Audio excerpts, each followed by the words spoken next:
माझं नाव आकांक्षा संदीप राऊत. मी आता 10वीमध्ये शिकते. मी नाईक सरांकडे हिप्नोथेरपी घेत आहे. माझे 2 सेशन झालेले आहे.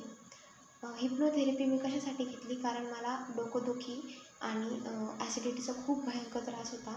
जेव्हापासून मी सेशन घेतलं, पहिल्या सेशनमध्ये मला इतका फरक पडला की मी माझी ॲसिडिटीच विसरून गेले. हा शब्दच माझ्या डिक्शनरीत नाही राहिला होता. आणि जेव्हा मी लेसन पाठ करायचे, सर एकदम व्यवस्थित पाठ करून घ्यायचे, पण मी पाठ करायचे आणि दुसरा लेसन पाठ करायला जायचे, तेव्हा माझा पहिलं लेसन पूर्ण ब्लँक झालेला असायचा. सरांनी जेव्हापासून मला सेशन दिलं, मी घेतलं, तेव्हापासून माझं लेसन एकदम व्यवस्थित पाठ राहतो आणि मी ते विसरले तरी मला ते आपोआप लक्षात येतं आहे. आणि मी रात्री जेवण करतच नव्हते.